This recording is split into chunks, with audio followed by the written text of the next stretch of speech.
kami.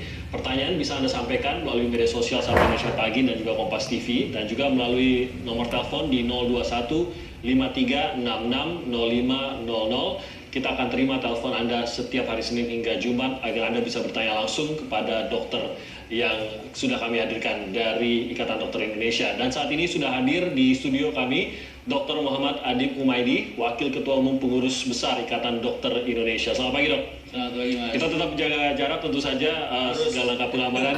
Jadi terima kasih sudah hadir juga pagi hari ini, dan saya yakin juga dokter menjalankan social distancing dan lain-lain di tengah tetap bertugas ya, Dok.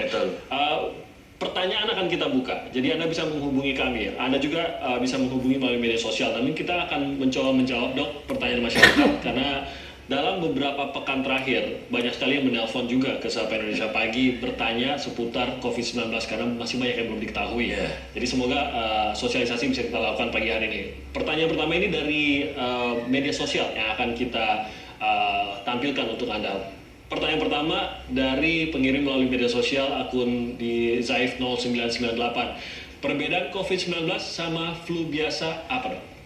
Ya, jadi tanda-tanda di dalam flu juga ada di COVID gitu.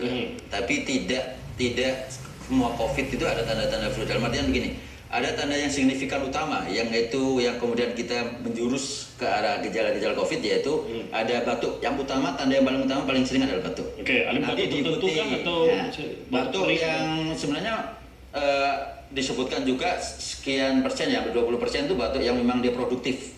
Jadi batuk yang berdahak gitu. Tapi tidak semuanya batuk berdahak, karena batuk-batuk kecil pun juga ada didapatkan di dalam kondisi yang mild, ya, kondisi ringan. Kondisi ringan COVID. Tapi nanti dia akan progresif. Nah, progresivitas inilah yang kemudian menjadi karakter di dalam COVID ini. Dan pesat itu. Betul. Dan sekali lagi tentunya yang akan menjadi dasar tetap harus ada faktor resiko. Faktor resikonya itu apa? Ada kontak atau riwayat perjalanan ke daerah-daerah yang terjangkit. Ini menjadi dasar utama, dan itu yang sering, mohon maaf, yang ini harus kami sampaikan kepada masyarakat.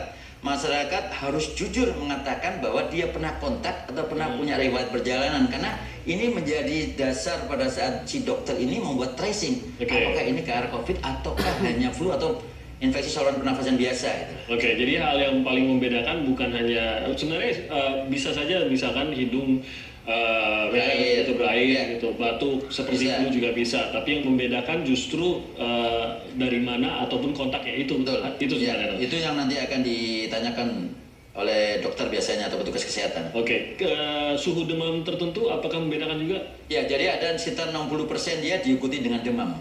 Nah, tidak semua juga? Tidak semua, 60%. Artinya ini data yang kita dapatkan dari WHO. Jadi tanda utama yang tadi batuk, kemudian demam, kemudian juga ada tanda-tanda lemes. Nah, kalau tanda lemes seperti hanya flu biasa, sebenarnya lemes-lemes biasa.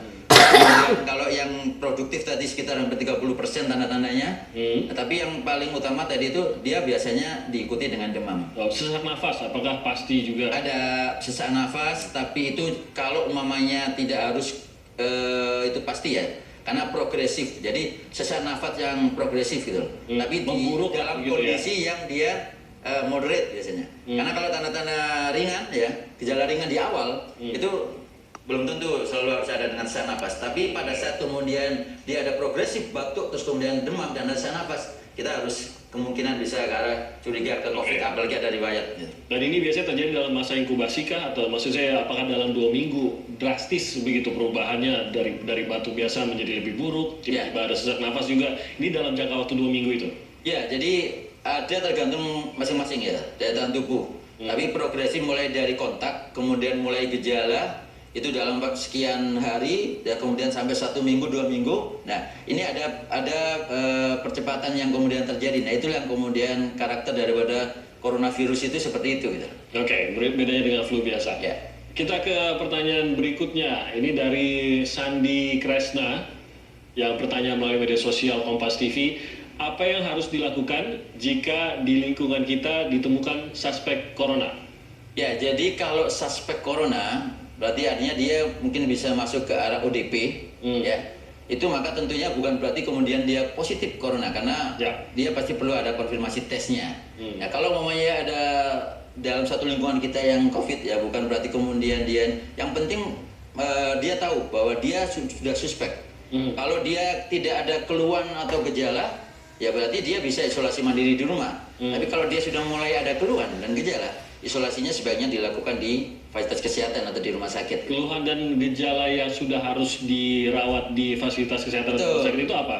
Jadi kalau umpamanya dia sudah yang tadi yang kita sebutkan gejala-gejala tadi itu ada progresif yang kemudian apalagi ada riwayat kontak ya. Apalagi ada riwayat kontak itu dia harus udah masuk di dalam isolasi di rumah sakit. Tapi kalau umpamanya dia masih dalam kondisi yang ringan, sebenarnya bisa dilakukan isolasi mandiri di rumah, tapi ini benar-benar harus strict gitu loh. Artinya kepatuhan isolasi mandiri ini juga perlu dari masyarakat itu. Jadi termasuk buat pasien-pasien yang memang dia suspek corona ini. Karena kadang-kadang yang kita sulit pada saat kemudian di isolasi mandiri di rumah, dia masih kontak dengan lingkungan, masih kontak dengan keluarga. Jadi bedakan isolasi mandiri di rumah dengan di rumah aja. Ini beda ya? Beda. Di rumah aja berarti kita masih beraktivitas secara normal. Di rumah saja dia belum suspek. Tapi kalau udah dia apalagi dikatakan suspek tanpa ada keluhan, berarti dia bisa isolasi mandiri di rumah. Benar-benar dia diisolasi dalam artian bahwa dia menghindari kontak. Atau dia harus pakai masker pun di rumah pada saat dia harus berhadapan dengan anak dan istri gitu. Oke, ini mungkin menambahi pertanyaan dari Sandi Kresna ini. Ini mungkin Sandi ini ingin bertanya kalau ada di sekitar rumahnya begitu, karena kita kadang-kadang saya yakin masyarakat juga melihat dan beberapa kali kita sudah melihat ada ambulans datang menjemput di rumah tetangga kita begitu. Ada gosip-gosip yang beredar melalui WhatsApp grup tetangga bahwa ada satu orang yang sakit atau bahkan sampai dikatakan wah ini ada yang meninggal dan meninggalnya karena corona di jalan depan rumah kita gitu. Apa yang harus kita lakukan gitu? Apakah kita harus langsung menghindari keluar rumah sama sekali kah, atau lebih takut lagi dengan kondisi sekarang atau apa ya sebenarnya? Ya, jadi sekali lagi masyarakat juga harus tahu bahwa penyebarannya adalah droplet infection. Artinya pada saat kemudian itu ada satu warga di dalam satu lingkungan kita yang kemudian positif, apalagi kemudian akhirnya dibawa ke rumah sakit, berarti yang paling penting adalah RW ya RT RW setempat pun harus lakukan tracing. Artinya warga ini pernah kontak dengan siapa, itu perlu untuk surveillance gitu. Apalagi kalau ada acara RT atau RW. Tracing itu yang kemudian kita memberikan perhatian khusus kepada yang tracing itu untuk kemudian kalau bisa yang pernah riwayat kontak, apalagi yang jelas-jelas sudah konfirmasi positif, dia melakukan isolasi gitu. Tapi konteksnya bukan berarti kemudian dia apa istilahnya COVID, sudah tertular COVID gitu. Ya, sudah tertular COVID terus kemudian harus diasingkan. Jadi ini istilah-istilah isolasi ini bukan berarti diasingkan, karena sekali lagi support terhadap ya istilahnya itu warga yang terkena atau mungkin baru suspek atau ODP atau pernah riwayat kontak ini bukan berarti kemudian dia harus dihindari sama sekali, karena sekali lagi itu bisa tertular kalau droplet infection. Jadi dalam jarak 1,5 meter 1 meter yang kemudian kita berbicara bersin gitu. Jadi itu yang harus dilakukan ya, tetap men-tracing. Kalau saya misalkan tetangga begitu terkonfirmasi COVID-19, saya nggak pernah bertemu, saya mungkin dalam 2 tahun ini nggak pernah ngobrol juga dengan tetangga tersebut, haruskah saya takut juga? Wah, ini saya sudah tertular. Seperti itu. Tidak perlu takut seperti itu, karena kita pun juga nggak ada riwayat kontak dengan dia kan. Jadi tidak perlu khawatir. Tidak perlu khawatir. Dan sekali lagi yang paling utama bagi kita, buat masyarakat adalah menjaga daya tahan tubuh, tetap senantiasa menjaga kebersihan, cuci tangan. Itu yang paling utama gitu. Karena saya yakin banyak masyarakat juga yang jadi khawatir, padahal sebenarnya kadang-kadang nggak terkonfirmasi juga bahwa itu corona begitu ya. Tapi karena melihat ada ambulans datang ke dekat rumah mereka, ada gosip-gosip WhatsApp grup yang saya bilang tadi, akhirnya merasa bahwa begitu ada suspek corona di lingkungan RT saya, misalkan RT saya ini sudah rawan terkena corona semua. Itu salah sebenarnya berpikir begitu ya.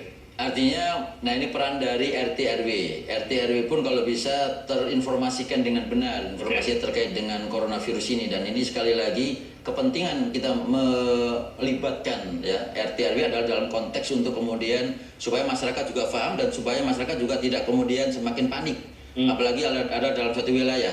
Tapi kita memang perlu untuk melakukan peta sebaran dalam satu wilayah.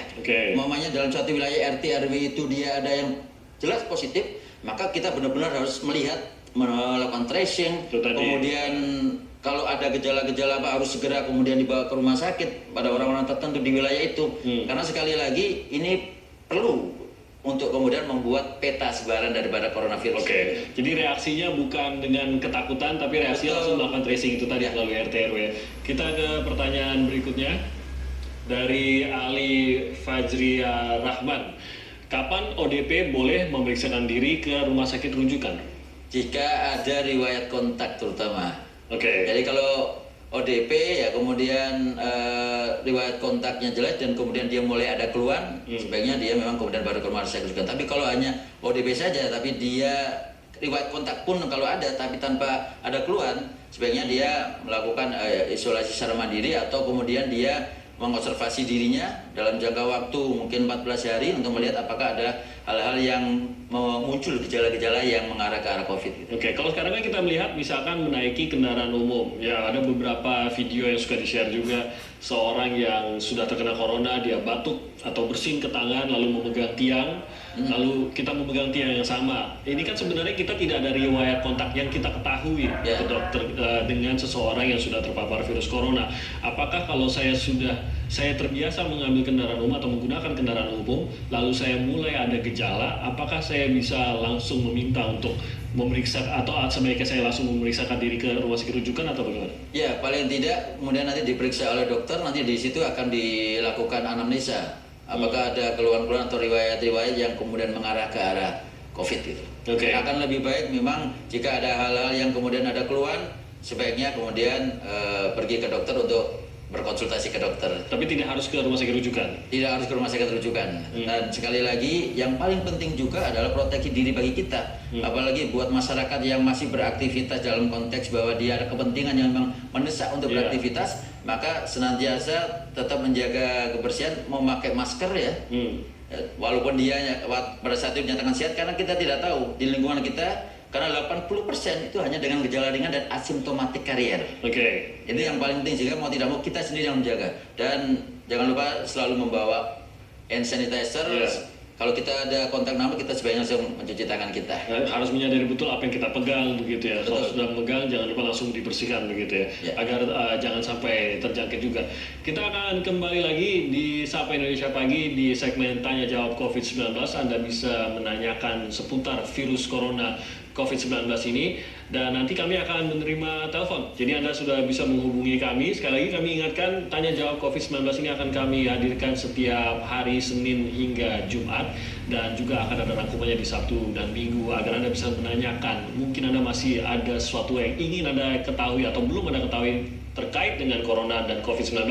Kami akan mencoba menjawabnya bersama dokter dari Ikatan Dokter Indonesia. Kami akan segera kembali dan menerima telepon dari Anda.